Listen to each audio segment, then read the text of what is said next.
കേരളം ഒരു ഗുണ്ട രാജായി വളർന്നുകൊണ്ടിരിക്കുകയാണ്. കലാശാലകളെല്ലാം കലാപശാലകളായി മാറിക്കഴിഞ്ഞു. ഇനി സ്കൂൾ തലം തൊട്ട് എവിടെ നോക്കിയാലും മയക്കുമരുന്ന്, അടിപിടി, ഇങ്ങനെയുള്ള കാര്യങ്ങളല്ലാതെ കേൾക്കാനില്ല.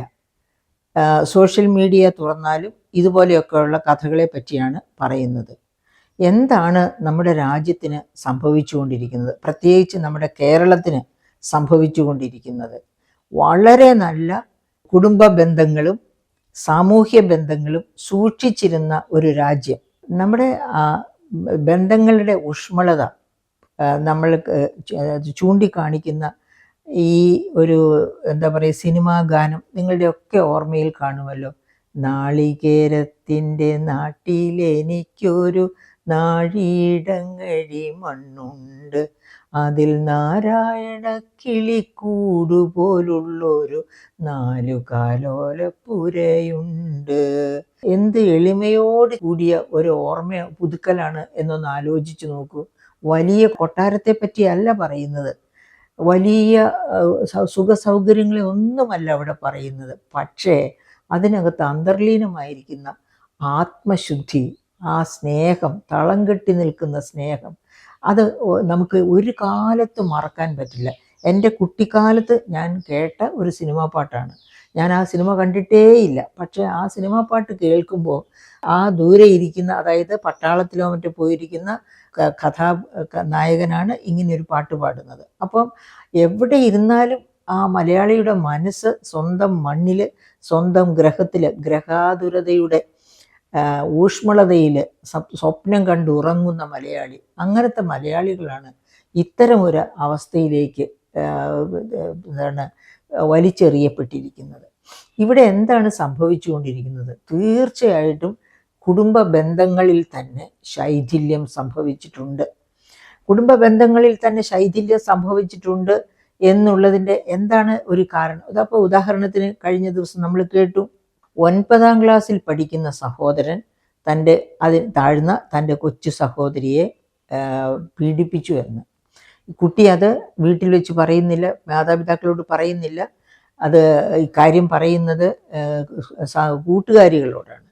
കൂട്ടുകാരികൾ വഴിയായിട്ട് അത് ടീച്ചേഴ്സ് അറിയുന്നു, പിന്നെ ടീച്ചേഴ്സ് വഴിയായിട്ട് പോലീസ് അറിയുന്നു. അങ്ങനെയാണ് അത് ചെകഞ്ഞ് കണ്ടെത്തുന്നത്.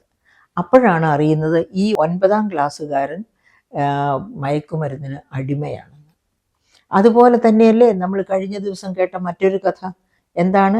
ഭർത്താവിൻ്റെ കൂട്ടുകാരനുമൊത്ത് സദാ ചാറ്റ് ചെയ്യുകയും ഒക്കെ ചെയ്യുന്ന സ്ത്രീയെ, മറ്റ് ബന്ധങ്ങളും ഉണ്ട് എന്നാണ് സംശയിക്കപ്പെടുന്നത്. അങ്ങനെയുള്ള ആ സ്ത്രീയെ ഭർത്താവ് തന്നെ, സ്ത്രീയെയും ഭർത്താവിൻ്റെ കൂട്ടുകാരനെയും, അവരെ 2 പേരെയും ഭർത്താവ് കൊന്ന് ഭർത്താവ് പോലീസ് സ്റ്റേഷനിൽ ഹാജരാകുന്നു. അപ്പോൾ എന്താണ് സംഭവിക്കുന്നത്? അവർക്ക് 2 കുട്ടികളുണ്ട്. ആ 2 കുട്ടികൾ ഇനി അനാഥരാണ്. അവർക്ക് ചൂണ്ടിക്കാണിക്കാൻ അമ്മയില്ല. അമ്മ ചൂണ്ടിക്കാണിക്കാൻ കൊള്ളാവുന്ന ഒന്നല്ല, ഒരു സത്വമല്ല. അതുകൊണ്ട് അമ്മയില്ല. അതുപോലെ തന്നെ ചൂണ്ടിക്കാണിക്കാൻ പറ്റുന്ന ഒരച്ഛനുമില്ല. ഏത് സാഹചര്യത്തിലാണെങ്കിലും അമ്മയെ കൊന്ന, അമ്മയുടെ കാമുകനെ കൊന്ന അച്ഛൻ, അതും ചൂണ്ടിക്കാണിക്കാൻ പറ്റുന്ന ഒന്നല്ല. അപ്പോൾ ആ കുട്ടികൾ അനാഥരായി എന്ന് പറഞ്ഞ സർവ്വ അർത്ഥത്തിലും അനാഥരായി തീർന്നു. അപ്പോൾ എന്താണ് നമ്മുടെ കുടുംബങ്ങളിൽ നാരായണിക്കിളി കൂട് പോലെയുള്ള കൂടാണെങ്കിൽ പോലും ആ കൂട്ടിൽ എന്താണ് വേണ്ടത്? എന്താണ് ഉണ്ടായിരുന്നത്? 100 മേനിക്ക് മുകളിൽ 101 മേനി വിളയുന്ന സ്നേഹമായിരുന്നു ഉണ്ടായിരുന്നത്. ഒരു കുഞ്ഞിനെ, അതായത് ഞാൻ ഇതിനു മുൻപ് പലപ്പോഴും എൻ്റെ സുഹൃത്തുക്കളോട് പങ്കിട്ടിട്ടുള്ളതാണ്, ഒരു കുഞ്ഞിൻ്റെ ജനനം എന്ന് പറയുന്നത്, അതായത് ഗാരി എസ് ബക്കർ പറയുന്നത് എന്താണ്? ഒരു കുഞ്ഞ് അമ്മയുടെ ഉദരത്തിൽ രൂപം കൊള്ളുന്ന ആ നിമിഷം മുതൽ ആ കുഞ്ഞിന് വേണ്ട പോഷണം എന്ന് പറഞ്ഞാൽ പോഷകാഹാരം മാത്രമല്ല കുഞ്ഞിന് വേണ്ട പോഷണം. ഭാര്യയ്ക്ക് കൊടുക്കുന്ന സ്നേഹം, അല്ലെങ്കിൽ ഭാര്യയ്ക്ക് അമ്മ കൊടുക്കുന്ന സ്നേഹം, അത് അമ്മയാകട്ടെ അമ്മായിയമ്മയാകട്ടെ കൊടുക്കുന്ന സ്നേഹം, കുടുംബത്തിലുള്ള ആരും കൊടുക്കുന്ന സ്നേഹം ആ കുഞ്ഞിന് പോഷണമായി തീരുകയാണ്. ആ പോഷണത്തിലാണ് ആ കുഞ്ഞ് വളരുന്നത്. അങ്ങനെ പോഷണത്തിൽ വളരുന്ന കുഞ്ഞ് 10 മാസം അമ്മയുടെ ഉദരത്തിൽ വളരുന്നു, അതിനുശേഷം പുറത്തേക്ക് വരുന്നു. അങ്ങനെ പുറത്തേക്ക് വന്നു കഴിഞ്ഞാൽ പിന്നെ മാതാപിതാക്കളും മറ്റെല്ലാ പ്രിയപ്പെട്ടവരും ചേർന്നാണ് പിന്നെയുള്ള ഒരു 4-5 വർഷം ആ കുഞ്ഞിനെ പോറ്റുന്നത്. അപ്പോഴൊക്കെ അമ്മയുടെ ഡ്യൂട്ടി, അമ്മയുടെ റോള് വളരെ പ്രധാനമാണ്. അമ്മയാണ് പരമപ്രധാന റോളിൽ കുഞ്ഞിനെ പിന്നെ വേണ്ട മുലപ്പാൽ കൊടുത്തും മറ്റതുപോലെയുള്ള എല്ലാത്തര സ്നേഹവും വിളമ്പിക്കൊടുത്ത് ചേർത്ത് മാറോട് ചേർത്ത് ആ കുഞ്ഞിനെ വളർത്തുമ്പോഴാണ് ആ കുഞ്ഞ് യഥാർത്ഥത്തിൽ ഒരു മനുഷ്യ കുഞ്ഞായിട്ട്, മനുഷ്യവികാരങ്ങൾ ഉൾക്കൊള്ളുന്ന കുഞ്ഞായിട്ട്, മനുഷ്യവികാരങ്ങൾക്ക് അനുസൃതമായി സ്വയം വളരുന്ന കുഞ്ഞായിട്ട് തീരുന്നത്. അങ്ങനെ 5 വർഷം കഴിഞ്ഞാലോ, 5 വർഷത്തെ പേരൻസിൻ്റെ കൂടെ തന്നെ, 5 അല്ല 3-4 വർഷം, ഇപ്പോൾ LKG UKG എന്നൊക്കെ പറഞ്ഞ് നമ്മൾ കുട്ടികളെ എവിടെയാ തട്ടിക്കളയേണ്ടത്? കാരണം വെച്ചാൽ മാതാപിതാക്കൾക്കൊക്കെ ഭയങ്കര തൊഴിൽ പ്രശ്നങ്ങളാണ്. ശരിയാണ്, അവരുടെയൊക്കെ ആ ജീവനോപാധി കണ്ടെത്താൻ വേണ്ടി അവർ രാപകൽ അധ്വാനിക്കുന്നുണ്ടാകാം. അപ്പോൾ കുഞ്ഞുങ്ങളുടെ അടുത്ത് മാത്രം ഇരുന്ന് അവർക്ക് സ്നേഹലാളനകൾ വാരിക്കോരി കൊടുക്കാൻ പറ്റുന്നുണ്ടായിരിക്കില്ല. പക്ഷേ കഴിയുന്നത്ര സ്വന്തം കുഞ്ഞുങ്ങളോട് ഒപ്പം ചെലവഴിക്കാൻ മാതാപിതാക്കൾ സമയം കണ്ടെത്തണം. ആ തരത്തിൽ അവരുടെ തൊഴിൽ ക്രമീകരിക്കുവാൻ അവർക്ക് കഴിയണം, സമൂഹത്തിനും കഴിയണം. അങ്ങനെയാണെങ്കിൽ ഇപ്പോൾ നമ്മൾ അമേരിക്കൻ കമ്പനികളിൽ ഇവിടെ ഇരുന്ന് ജോലി ചെയ്യുന്ന IT കമ്പനികൾക്കൊക്കെ ഉണ്ടാകാൻ സാധ്യതയുള്ള വലിയ വലിയ ദുരന്തങ്ങളിലേക്കാണ് ഈ സംഭവങ്ങളൊക്കെ വിരൽ ചൂണ്ടുന്നത്. കാരണം രാത്രി അമ്മയോ അച്ഛനോ ജോലി സ്ഥലത്തായിരിക്കുക, കുട്ടികൾ മാത്രം, അല്ലെങ്കിൽ കുട്ടികളും അമ്മയും മാത്രം വീട്ടിലുണ്ടായിരിക്കുക, ചിലപ്പോൾ അച്ഛനും അമ്മയും പുറത്തായിരിക്കുക, കുട്ടികൾ മാത്രം വീട്ടിലുണ്ടായിരിക്കുക. ഇങ്ങനെയൊക്കെയുള്ള സാഹചര്യങ്ങൾ വളരെ അപകടകരമായ സാഹചര്യങ്ങളാണ്. കുട്ടികൾ ഭയന്നും വിറച്ചും സ്നേഹരാഹിത്യത്തിലും ഒക്കെയാണ് അവരെ നിർവികാരരായി ഭയന്ന് കഴിയുകയാണ് വീടുകളിൽ. അപ്പം അങ്ങനെയുള്ള അന്തരീക്ഷത്തിലും ഒരു കാരണവശാലും ഒരു കുട്ടി അതിൻ്റെ എന്താ പറയുക സന്തുലിത വളർച്ചയിലേക്ക്, അതായത് മാനസികവും ശാരീരികവുമായ സന്തുലിത വളർച്ചയ്ക്ക് സാധ്യത വളരെ കുറവാണ് അത്തരം സാഹചര്യങ്ങളിൽ. അപ്പോൾ നമ്മുടെ ഇപ്പോഴത്തെ ഈ പറയപ്പെട്ട തൊഴിൽ സാഹചര്യങ്ങളും ഒരു കാരണവശാലും കുട്ടികളെ സംബന്ധിച്ച് നല്ലതല്ല. ഇനി അതുപോലെ കഴിഞ്ഞ കാലഘട്ടങ്ങളിലായിരുന്നെങ്കിലും പ്രവാസത്തിലായിരുന്ന മാതാപിതാക്കൾ, ഒന്നുകിൽ പിതാവ് പ്രവാസത്തിൽ അല്ലെങ്കിൽ മാതാവ് പ്രവാസത്തിൽ, അപ്പോഴും കുട്ടികൾക്ക് മാതാവിൻ്റെയും പിതാവിൻ്റെയും സ്നേഹം കിട്ടുന്നില്ല. അവരുടെ ആ മാതാപിതാക്കൾ തന്നെ എത്ര സ്നേഹത്തിലാണ്, എത്ര പരസ്പരമുള്ള കരുതൽ, അച്ഛനും അമ്മയും അവരെ പരസ്പരം കരുതുന്നത്, ആ കരുതൽ തന്നെ കുട്ടികൾക്ക് ജീവിതത്തിൽ ഒരു പാഠമാണ്. എങ്ങനെയാണ് തനിക്കൊരു കൂട്ട് വന്നാൽ താനൊരു ജീവിതം കെട്ടിപ്പടുക്കുമ്പോൾ, നാരായണക്കിളി കൂട് പോലെ ഒരു കൂടുണ്ടാകുമ്പോൾ ആ കൂട്ടിലെ ജീവിതം എങ്ങനെയായിരിക്കണം എന്നൊക്കെ കുട്ടികൾ കണ്ടു പഠിക്കുന്നത് സ്വന്തം വീട്ടിൽ ഉള്ള സാഹചര്യങ്ങളിൽ നിന്നാണ്. ആ സാഹചര്യങ്ങൾക്കൊക്കെയാണ് വിള്ളൽ വീണിരിക്കുന്നത്. അതായത് പ്രവാസം ഒരുപാട് സമ്പത്തും സാഹചര്യങ്ങളും കേരളത്തിലേക്ക് കൊണ്ടുവന്നു. പക്ഷേ ഇവിടുത്തെ ഒരുപാട് കുട്ടികൾക്ക് വളരാൻ, അച്ഛൻ്റെയും അമ്മയുടെയും തണലിൽ വളരാനുള്ള സാഹചര്യമാണ് അത് തൂത്തെറിഞ്ഞത്. അതുകൊണ്ട് തീർച്ചയായിട്ടും നമ്മളിപ്പോൾ കാണുന്ന ഈ സമ്പത്തും ഈ കൊട്ടാര സദൃശമായ വീടുകളും ഒന്നുമല്ല. അതിനകത്ത് സ്നേഹമുണ്ടായിരുന്നു. അതിനകത്ത് കിട്ടേണ്ടത്ര സ്നേഹവും കരുതലും തണലും കിട്ടിയാണ് കുട്ടികൾ വളർന്നത് എന്നതിനെ ആശ്രയിച്ചായിരിക്കും ഓരോ കുട്ടിയുടെയും ജീവിതം എങ്ങനെ കെട്ടിപ്പടുക്കപ്പെടും, എങ്ങനെ അങ്ങ് മുൻപോട്ട് പോകും എന്നതൊക്കെ തീരുമാനിക്കപ്പെടുന്നത്. അപ്പോൾ അങ്ങനെ ഇരിക്കുന്ന ഒരു സാഹചര്യത്തിലാണ് നമ്മളിപ്പോൾ കാണുന്ന ഈ തരത്തിലുള്ള കാര്യങ്ങളൊക്കെ നടക്കുന്നത്. അപ്പോൾ എന്താണ് ചെയ്യാൻ പറ്റുക? ഉദാഹരണത്തിന് ഇപ്പോൾ ബക്കർ പറയുന്നത് 5 വയസ്സ് വരെ നമ്മൾ മാതാപിതാക്കളുടെ തന്നെ തണലിലാണ് അധികവും കഴിയുന്നത്. അത് കഴിഞ്ഞാലോ നാം സ്കൂളിലേക്ക് എത്തുന്നു. ഇപ്പോൾ സ്കൂളുകളുടെ കാര്യം എങ്ങനെയാണ്? വലിയ നിയമങ്ങളുണ്ടത്രേ. കുട്ടികളെ വഴക്ക് പറഞ്ഞുകൂടാ, അധ്യാപകർ വഴക്ക് പറഞ്ഞുകൂടാ, അധ്യാപകർ അവരുടെ പേഴ്സണൽ കാര്യങ്ങളിൽ ഇൻവോൾവ് ചെയ്തുകൂടാ, അവരുടെ കയ്യിലിരിക്കുന്ന മൊബൈൽ ഫോൺ എന്തിനാണ് അത് ഉപയോഗിക്കുന്നത്, ക്ലാസ് ടൈമിൽ അത് ഉപയോഗിക്കരുത് എന്ന് പറഞ്ഞുകൂടാ.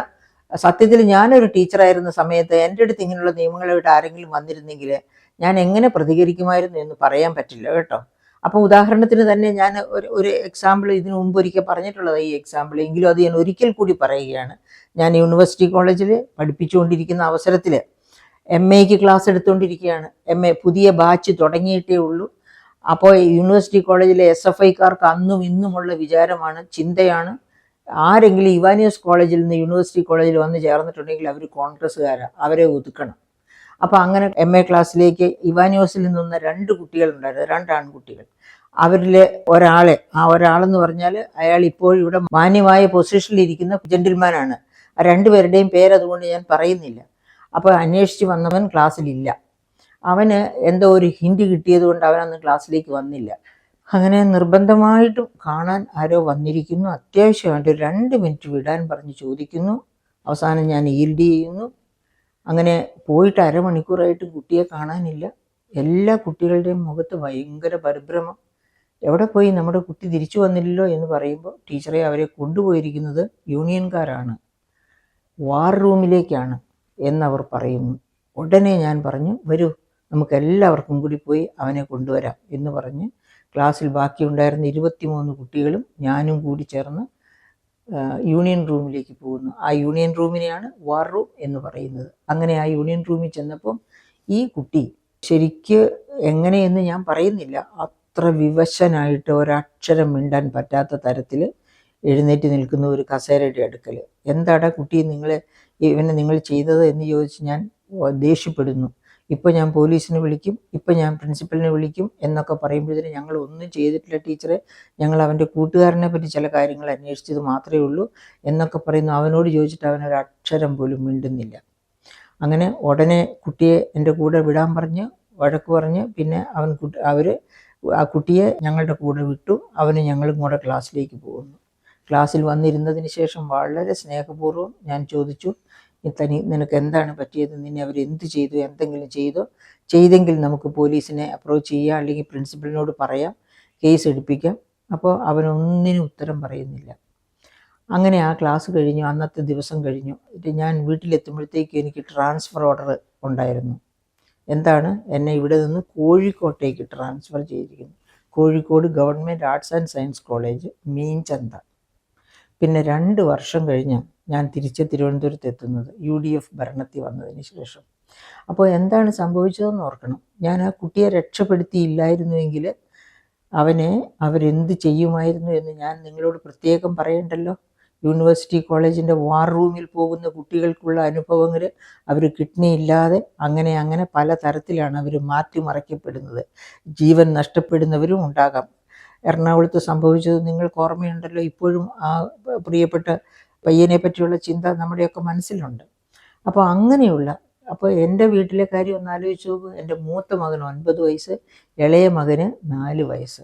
അങ്ങനെയുള്ള 2 കുട്ടികളെ തിരുവനന്തപുരത്ത് ഭർത്താവിനോടൊപ്പം ആക്കിയിട്ടാണ് ഞാൻ കോഴിക്കോട് ഗവൺമെൻറ് ആർട്സ്. അപ്പോൾ എന്നോട് പലരും ചോദിച്ചു, നിങ്ങൾ എന്തിനാണ് ഈ പണിക്ക് പോയത്? അതുകൊണ്ടല്ല, നിങ്ങൾക്ക് അനങ്ങാതിരിക്കാൻ വയ്യായിരുന്നു എങ്കിൽ നിങ്ങൾ ഈ ബുദ്ധിമുട്ട്. ഞാൻ പറഞ്ഞു, ഇല്ല, എനിക്കതിലൊരു വിഷമവുമില്ല.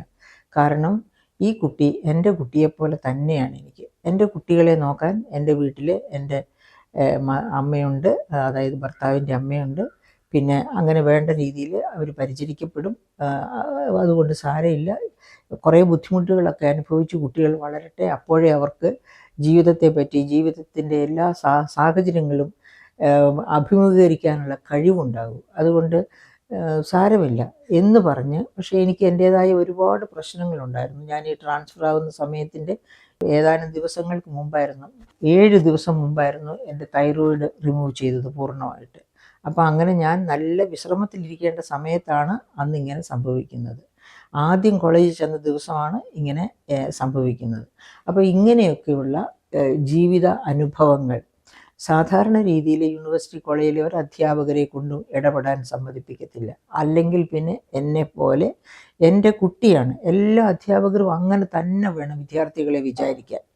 ഈ വിദ്യാർത്ഥികളൊക്കെ, നമ്മുടെ മുൻപിൽ വരുന്ന വിദ്യാർത്ഥികൾ നമ്മുടെ മക്കൾ തന്നെ. അവരെ നമ്മുടെ മക്കൾക്ക് അറിവ് പകർന്നു കൊടുക്കുന്ന അതേ ഉദ്ദേശശുദ്ധിയോടുകൂടി തന്നെ അറിവ് പകർന്നു കൊടുക്കണം. അറിവ് തന്നെ പകർന്നു കൊടുക്കണം. എന്തെങ്കിലും എവിടെയെങ്കിലും കേട്ടതല്ല പറയേണ്ടത്. നല്ല അതിനായിട്ട് നീക്കി വെച്ചിരിക്കുന്ന ഓരോ വിഷയത്തിനും നീക്കി വെച്ചിരിക്കുന്ന ഗ്രന്ഥങ്ങൾ തന്നെ വായിച്ച് അതിൻ്റെ ആഴങ്ങളിൽ നിന്ന് വേണം കുട്ടികൾക്ക് അറിവ് പകർന്നു കൊടുക്കാൻ. അങ്ങനെ അറിവ് പകർന്നു കൊടുക്കുന്ന ടീച്ചേഴ്സിനെ കുട്ടികൾ മനസ്സാ വണങ്ങും. അവരുടെ ക്ലാസ്സിൽ എപ്പോഴും ഉണ്ടായിരിക്കും. ഒരു കാരണവശാലും ക്ലാസ് കട്ട് ചെയ്ത് പുറത്തു പോകില്ല. അത് കൊച്ചു ക്ലാസ് ആകട്ടെ, വലിയ ക്ലാസ് ആകട്ടെ, ഏത് ക്ലാസ്സും ആകട്ടെ. യൂണിവേഴ്സിറ്റി കോളേജിൻ്റെ ക്യാമ്പസിൽ നിന്ന് തന്നെ ഞാൻ ക്ലാസ് കട്ട് ചെയ്ത് നടക്കുന്ന പയ്യന്മാർ സ്കെയിൽ ചൂണ്ടി പേര് പറഞ്ഞ് വിളിച്ച് ചോദിക്കുമ്പോൾ പറയും, ആ ക്ലാസ്സിലിരുന്നിട്ട് ഒരു കാര്യമില്ല ടീച്ചറെ, അതുകൊണ്ടാണ് ക്ലാസ്സിൽ പോകാത്തത്, ക്ഷമിക്കണം. പക്ഷേ നീ ചെല്ലണം ക്ലാസ്സിൽ, എൻ്റെ കുട്ടി നീ ക്ലാസ്സിൽ ചെല്ലണം. നീ 4 ചോദ്യങ്ങൾ ശക്തമായത് നിൻ്റെ സാറിനോട് ചോദിക്കണം. ആ ചോദ്യങ്ങൾക്ക് ഉത്തരം തരണമെന്ന് പറയണം. അങ്ങനെയാകുമ്പോൾ അയാൾ പഠിച്ച് നല്ല അധ്യാപകനായിട്ട് ക്ലാസ്സിൽ വരും. അങ്ങനെയാണ് നല്ല അധ്യാപകരെ സൃഷ്ടിച്ചെടുക്കേണ്ടത് എന്ന് യൂണിവേഴ്സിറ്റി കോളേജിലെ പുറത്തിറങ്ങി നടന്ന, അതായത് ക്ലാസ് കട്ട് ചെയ്ത് പുറത്തിറങ്ങി നടന്നവരോട് ഞാൻ പറഞ്ഞിട്ടുണ്ട്. എൻ്റെ പ്രിയപ്പെട്ട സുഹൃത്തുക്കളെ, ഏത് തൊഴിലിനോടും കൂറ് കാണിക്കണം, ആത്മാർത്ഥത കാണിക്കണം, കാര്യക്ഷമത കാണിക്കണം. അങ്ങനെ കാര്യക്ഷമതയോടെ നാം ചെയ്യുന്ന ഓരോ പ്രവൃത്തിയും ചെയ്യുകയാണെന്നുണ്ടെങ്കിൽ ഒരു കുട്ടിയും ക്ലാസ് കട്ട് ചെയ്ത് പോകില്ല. അതുപോലെ തന്നെ വീട്ടിൽ നമ്മുടെ കുഞ്ഞുങ്ങൾക്ക് കൊടുക്കേണ്ട സ്നേഹം വേണ്ട രീതിയിൽ കൊടുത്താൽ, വേണ്ട രീതിയിൽ ശിക്ഷണം കൊടുത്താൽ അവർ വഴിതെറ്റി പോകുമെന്ന് എനിക്ക് ഒരു സംശയവുമില്ല. കാരണം ഇപ്പോൾ സോഷ്യൽ മീഡിയയാണ് ഏറ്റവും വലിയ പ്രശ്നം. അന്നും ടി വിയുടെ മുമ്പിൽ ഇരിക്കാമായിരുന്നു കുട്ടികൾക്ക്. പക്ഷെ ഒരു കാരണവശാലും, അതായത് ഞാനിപ്പോൾ ഓർക്കുകയാണ്, ഒരിക്കൽ 2 വർഷം മുൻപ് ഒരു സൈക്യാട്രിസ്റ്റിനോട് ഒരു അമ്മ ചോദിക്കുന്നത്, എനിക്ക് TV സീരിയലൊക്കെ കാണണം, എൻ്റെ മക്കളും ആ കൂട്ടത്തിൽ വന്നിരിക്കും, അതിനെന്താ ഒരു മാർഗമെന്ന്. അപ്പോൾ സൈക്യാട്രിസ്റ്റ് കൊടുത്ത ഉത്തരം എന്തായിരിക്കും നമുക്ക് അറിയാമല്ലോ. അമ്മയ്ക്ക് സീരിയൽ കാണണമെങ്കിൽ കുട്ടികൾ സീരിയൽ കാണട്ടെ, അല്ലാണ്ട് കുട്ടികളെ അടിച്ചിരുത്തി ഇരുന്ന് പഠിക്കണമെന്ന് പറഞ്ഞിട്ട് അമ്മയ്ക്ക് സീരിയൽ കാണാൻ പറ്റത്തില്ല. അപ്പോൾ നമ്മൾ എന്താണ് ചെയ്യേണ്ടത്? നമ്മുടെ കുട്ടിയുടെ നന്മയ്ക്ക് എന്താണോ വേണ്ടത് അതിനനുസരിച്ച് നമ്മുടെ ജീവിതത്തെ ചിട്ടപ്പെടുത്തണം. അതിനനുസരിച്ച് നമുക്ക് അവരോട് ചേർന്ന് നിൽക്കാനും ഒക്കെ പറ്റണം. അങ്ങനെ പറ്റിയാൽ മാത്രമേ അവരെ നാം ആഗ്രഹിക്കുന്ന രീതിയിൽ വളർത്തി കൊണ്ടുവരാൻ പറ്റൂ. അതിൻ്റെ കുറവ് കൊണ്ട് മാത്രമാണ് എന്ന് ഞാൻ പറയുന്നില്ല. കാരണം എക്സൈസിൻ്റെ തന്നെ പഠനങ്ങൾ പറഞ്ഞിട്ടുണ്ട്, ഓൾ ഇന്ത്യ തലത്തിലുള്ള പല പഠനങ്ങളും പറഞ്ഞിട്ടുണ്ട്. പണ്ടൊക്കെ കുട്ടികൾ, അതായത് കോളേജിൽ 18 വയസ്സിന് ശേഷമുള്ള കുട്ടികളാണ് മദ്യം, മയക്കുമരുന്ന് ഇങ്ങനെയുള്ള സബ്സ്റ്റൻസസ് ഒക്കെ കഴിക്കുന്നതെന്ന്. ഇപ്പോൾ പക്ഷേ എക്സൈസിൻ്റെ തന്നെ പഠനം, മറ്റു പല സ്വകാര്യ പഠനങ്ങളും പറയുന്നു 10 വയസ്സിന് മുകളിലേക്കുള്ള കുട്ടികൾ ഇങ്ങനെയുള്ള മയക്കുമരുന്നോ മദ്യമോ അങ്ങനെയൊക്കെയുള്ള സബ്സ്റ്റൻസിന് അടിമപ്പെട്ടു പോകുന്നു. എങ്ങനെയാണ്? പുഷേഴ്സ് ഉണ്ട്. ഈ കഴിഞ്ഞ ദിവസം നമ്മൾ കേട്ടു, അത് സത്യമോ അസത്യമോ, ഒരു കുട്ടി മുട്ടായി കഴിച്ചിട്ട് ആ മുട്ടായിക്കകത്ത് ലഹരിയുടെ അംശം ഉണ്ടായിരുന്നു, ബോധം കെട്ടുപോയെന്ന്. അപ്പോൾ അത് നമ്മൾ ഓർമ്മിക്കുക. പുഷേഴ്സ് ഇത് പണ്ടും ഉണ്ടായിരുന്നു. ഇങ്ങനെ മുട്ടായിക്കകത്ത് മയക്കുമരുന്ന് കലർത്തി അതിനു വേണ്ടി തന്നെ മുട്ടായി ഉണ്ടാക്കുന്നു, മയക്കുമരുന്ന് ചേർത്ത് ഉണ്ടാക്കുന്നു. എന്തിനാണ്? കുട്ടികളെ ലഹരിക്ക് അടിമകളാക്കാൻ പുഷേഴ്സ് വഴി ഈ മുട്ടായി കൊടുത്തയക്കും. അങ്ങനെ ക്യാമ്പസിൽ നിന്ന് മുട്ടായി കിട്ടുമ്പോൾ ആരെങ്കിലും ഫ്രണ്ട്സ് വഴിയായിട്ടൊക്കെ ഒരു മുട്ടായി കിട്ടിയാൽ ആരും വേണ്ടെന്ന് പറയില്ല കുട്ടികൾ, അവരത് വാങ്ങിച്ച് കഴിക്കും. അപ്പോൾ നമ്മൾ നമ്മുടെ കുട്ടികളോട് പറഞ്ഞയക്കണം, ഒരു കാരണവശാലും വീട്ടിൽ നിന്നല്ലാതെ പുറത്തു നിന്ന് ആര് തരുന്നതും, ഇനി ക്ലാസ് ടീച്ചർ ആരുടെയെങ്കിലും ബർത്ത്ഡേ ആഘോഷത്തിന് ഒരു കേക്ക് മുറിച്ചാൽ ഒരു കഷ്ണം കേക്ക് തിന്നരുത് എന്ന് നമ്മൾ പറയരുത്. അല്ലാതെ എവിടെ നിന്നെങ്കിലും ഫ്രണ്ട്സൊക്കെ കൊണ്ടുവന്ന് തരുന്നാൽ മുട്ടായിയോ ഒന്നും വാങ്ങിച്ച് കഴിക്കരുതെന്നുള്ള ഒരു ശീലം സ്നേഹത്തോടെ പറഞ്ഞ് കുട്ടികൾക്ക് മനസ്സിലാക്കി കൊടുക്കണം. അപ്പോൾ അങ്ങനെ അല്ലെങ്കിൽ ഈ പുഷേഴ്സ് വന്ന് ലഹരി വെച്ച മുട്ടായി പോലെയുള്ളതൊക്കെ കുട്ടികൾക്ക്, അങ്ങനെയാണ് കൊച്ചു കുട്ടികളെ പോലും അങ്ങനെ അവർ ഈ മുട്ടായി തിന്ന് അവസാനമാകുമ്പോഴത്തേനും അവർക്ക് ആ മുട്ടായി കിട്ടിയേ തീരൂ. ആ മുട്ടായി കിട്ടില്ല, അതിന് പകരം ഇത് മതിയെന്ന് പറഞ്ഞ് മയക്കുമരുന്നിലേക്ക് പതുക്കെ മാറും. അങ്ങനെയാണ് കുട്ടികൾ പിഴച്ചു പോകുന്നത്. അപ്പം നമ്മുടെ കൈ വിട്ട് പോകാതിരിക്കണമെങ്കിൽ നമ്മൾ സസൂക്ഷ്മം നമ്മുടെ കുട്ടികളെ വീക്ഷിക്കണം. അപ്പോൾ സ്കൂളിൽ ചെന്ന് കഴിഞ്ഞാൽ മാതാപിതാക്കൾക്ക് പകരം അവിടെ ടീച്ചേഴ്സ് മാത്രം നോക്കിയാൽ പോരാ. ടീച്ചേഴ്സിന് ക്ലാസ് മുറിക്ക് അകത്തേ നോക്കാൻ പറ്റുള്ളൂ. PTA വളരെ ശക്തമായിട്ട് ഇടപെടണം. ആരൊക്കെ ക്യാമ്പസിൻ്റെ പുറത്ത് വരുന്നുണ്ട്, ക്യാമ്പസിനോട് ചേർന്നൊരു പെട്ടിക്കട കാണും. ആ പെട്ടിക്കടയായിരിക്കും സർവ്വ കലാപത്തിൻ്റെയും എന്താ പറയുക അരങ്ങ്. കാരണം എന്ന് വെച്ചാൽ അവിടെയാണ് ഈ പറയപ്പെട്ട പല തരത്തിലുള്ള മയക്കുമരുന്ന് ചേർന്ന ഉൽപ്പന്നങ്ങളോ ഒക്കെ കാണുക. അവിടെ വന്നാണ് പുഷേഴ്സ് അവർക്ക് വേണ്ട പാരിതോഷികങ്ങളെ കൊടുത്ത് അവരെ കൊണ്ട് കുട്ടികളെ മാടി വിളിപ്പിച്ച് അങ്ങനെയായിരിക്കും പലപ്പോഴും കിശയിലാക്കുക. അപ്പം സ്കൂളിൻ്റെ പരിസരം മുഴുവൻ എല്ലായ്പ്പോഴും ഈ കൊച്ചുകുട്ടികൾ പഠിക്കുന്ന സ്കൂളുകളുടെ, പ്രത്യേകിച്ച് സാമ്പത്തിക ശേഷിയുള്ള കുട്ടികൾ പഠിക്കുന്ന വലിയ സ്കൂളുകൾ മാത്രമല്ല, ഇപ്പോൾ ഏറ്റവും ചെറിയ സ്കൂളുകളുടെ സമീപത്ത് പോലും ഈ പുഷേഴ്സ് ഉണ്ടാകാൻ സാധ്യതയുണ്ട്. അങ്ങനെയും കുട്ടികൾ ഇതിനകത്തേക്ക് വീണു പോകാൻ സാധ്യതയുണ്ട്. അപ്പം ഈ പറയപ്പെട്ട എല്ലാ അപകടങ്ങളും കണക്കിലെടുത്തുകൊണ്ട് ഒരു കുട്ടിയെ രാവിലെ മുതൽ രാത്രി വരെയും, അതായത് സർവ്വസമയവും നമ്മുടെ മക്കളുടെ പേരിൽ നമ്മുടെ ഒരു കണ്ണുണ്ടാകണം. നമ്മുടെ ഒരു കണ്ണ് മാത്രമല്ല, നമ്മുടെ കണ്ണിൽ നിന്ന് മാറി സ്കൂളിൽ ചെല്ലുമ്പോൾ സ്കൂളിലെ ടീച്ചേഴ്സിൻ്റെ കണ്ണ്, പുറത്തേക്ക് ഇറങ്ങുമ്പോഴേക്കും PTA കണ്ണ്, അങ്ങനെ നിരവധി കണ്ണുകൾ നമ്മളുടെ കുട്ടികളെ സസൂക്ഷ്മം നിരീക്ഷിക്കട്ടെ, അവരെ വഴി നടത്തട്ടെ. അങ്ങനെയാണെങ്കിൽ മാത്രമേ ഈ തരത്തിലുള്ള അപകടകരമായ സാധ്യതകളിൽ നിന്ന് നമ്മുടെ കുട്ടികളെ മുക്തരാക്കി വഴി നടത്തി നമുക്ക് കൊണ്ടുപോകാൻ പറ്റൂ. വീണ്ടും ആ നാരായണക്കിളി കൂട് പോലെ നമ്മുടെ കുടുംബമാകട്ടെ, ആ നാരായണക്കിളി കൂട്ടിൽ നിന്ന് കിട്ടുന്ന സ്നേഹവും ഊഷ്മളതയും ഒക്കെ അവരുടെ ഹൃദയത്തിൽ എന്നും തഴച്ച് പന്തലിച്ച് വളരാനും അങ്ങോട്ട് തിരിച്ചു ചെല്ലാൻ തോന്നാനും അവർക്ക് ഇടവരണം. അങ്ങനെ വേണമെങ്കിൽ നമ്മൾ മാതാപിതാക്കൾ മാതൃകകളാകണം, അധ്യാപകർ മാതൃകകളാകണം, അങ്ങനെ നമ്മുടെ സമൂഹം മൊത്തം മാതൃകയാകണം. ഇങ്ങനെ വെല്ലുവിളിച്ചും ബഹളമുണ്ടാക്കി നടക്കുന്ന കലാപശാലകൾ നമ്മുടെ ക്യാമ്പസുകളുടെ ഏറ്റവും വലിയ ദൂഷ്യമാണ്. കലാപഭൂമിയാകുന്നു എന്നുള്ളത് അത് തീർച്ചയായിട്ടും നമുക്കത് ഡിസ്കസ് ചെയ്യണം. അതായത് എന്തുകൊണ്ടാണ് കേരളത്തിൽ നിന്ന് ബ്രെയിൻ ഡ്രെയിൻ ഇത്ര അധിക തോതിൽ ഉണ്ടാകുന്നത്? എന്തുകൊണ്ടാണ് അമേരിക്കയ്ക്ക് ആ ബ്രെയിൻ മുഴുവനും അബ്സോർബ് ചെയ്ത് വളരാൻ കഴിയുന്നത്? ഇന്ത്യയുടെ ബ്രെയിൻ അബ്സോർബ് ചെയ്ത് വളരുന്നത് അമേരിക്കയാണ്. എന്തുകൊണ്ടാണ് അതിന് കഴിയുന്നത്? കാരണം ഇവിടുത്തെ ഈ കലാപഭൂമി തന്നെ. പാഠശാലകളൊക്കെ കേരളത്തിൽ പ്രത്യേകിച്ചും പാഠശാലകളൊക്കെ കലാപശാലകളാകുന്നു. ആ കലാപശാലകളിലേക്ക് സ്വന്തം മക്കളെ വിട്ടാൽ എങ്ങനെ? അപ്പോൾ അവനൊരു GRE എഴുതി കിട്ടിയാൽ അവൻ തീർച്ചയായിട്ടും അമേരിക്കയിൽ പോയി പഠിക്കട്ടെ എന്ന് മാതാപിതാക്കൾ വിചാരിക്കുന്നു. കാരണം അമേരിക്ക പൈസ കൊടുത്ത് പഠിക്കാൻ അവസരം തരുന്നില്ല. അവരുടെ എഫിഷ്യൻസി കൊണ്ട് മാത്രമേ അമേരിക്കയിൽ പഠിക്കൂ. അതുകൊണ്ടാണ് ബുദ്ധിപൂർമ്മതയുള്ള കുട്ടികൾ അമേരിക്കയിൽ പഠനത്തിലെത്തുന്നത്. അതല്ല, പണം കൊടുത്ത് പഠിക്കാൻ എത്തുകയാണെങ്കിൽ യൂറോപ്യൻ കൺട്രീസിലോ എവിടെ വേണമെങ്കിലും പോകാൻ പറ്റും. അപ്പം പ്രിയപ്പെട്ട സുഹൃത്തുക്കളെ, നമ്മൾ ഓർക്കേണ്ടത്, നമ്മുടെ കുഞ്ഞുങ്ങളെ നമ്മൾ ആഗ്രഹിക്കുന്ന തരത്തിൽ അവർക്കൊരു ജീവിതം കരുപിടിപ്പിച്ച് കൊടുക്കണമെന്നുണ്ടെങ്കിൽ നാം അവരോടൊത്ത് കൊച്ചുകുട്ടികളായി, അങ്ങനെ കൗമാരക്കാരായി, യുവതി യുവാക്കളായി വീണ്ടും വളരണം.